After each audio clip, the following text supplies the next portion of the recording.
Thank you, Destiny. Now to the latest out of Kerr County, where the Hill Country flooding disaster has reached a new stage. Tonight, the death toll from Kerr County alone stands at 107, with 3 people still unaccounted for.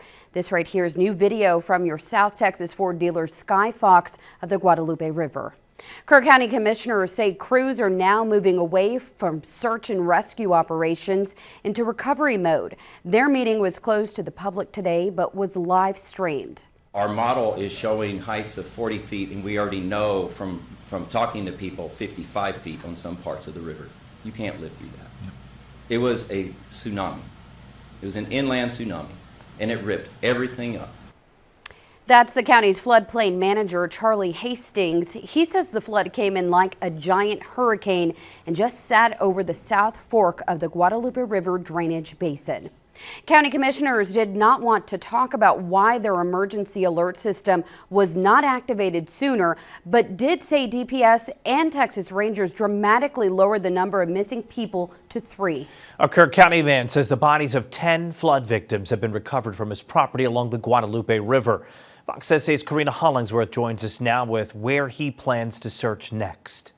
The owner of this land's cabin was washed away into the Guadalupe River in the Kerr County flood. But he's not focusing on rebuilding. Instead, he's focusing on closure after 10 bodies were found on its 2-mile stretch of land. The very first body, Oh, wow. it was down here right at the bottom of this. Mike Richards says it haunts him that he wasn't able to help the first victim on his property because there were signs he was still alive. It was a man that he'd been bleeding, you know, and that just indicates to me that he was alive when he was here, you know, and I just, you know, I don't know if I could have saved him or not. I just would have liked to have had the opportunity to try. While the images are burned in his memory, Richards says he feels it in his heart to push on to find others. That's somebody's granddad was there, you know, somebody's dad, somebody's son. I mean, they mean a lot to people, you know. I just glad to bring him closure for his family. With the help of more than 200 volunteers, Richards was able to search almost every corner of his land. One was found in a tree, and the rest of them were found by the river. But there is one corner he says still needs to be searched. One spot just right over there, and it's probably not, you know, maybe 50 by maybe 100 feet that's still concerning to me. So it's this area over here that's just weighing on your heart where you think there may be someone over there resting? Yeah. Have you connected with any of the families? No, I haven't.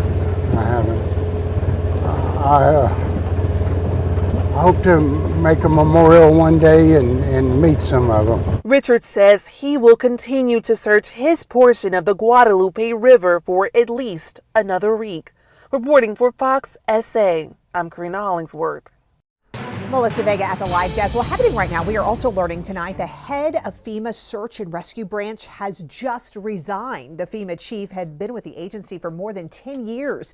FEMA has been under fire since the Hill Country flooding disaster. According to sources, Chief Ken Pogrek told FEMA colleagues that the delayed response was the tipping point that led to him putting in his resignation. It took more than 72 hours for Homeland Security Secretary Kristi Noem to authorize the deployment of FEMA's search and rescue network, while the now former FEMA chief's resignation letter didn't mention the flooding in the Hill Country. It did say that he was returning to the Philadelphia Fire Department.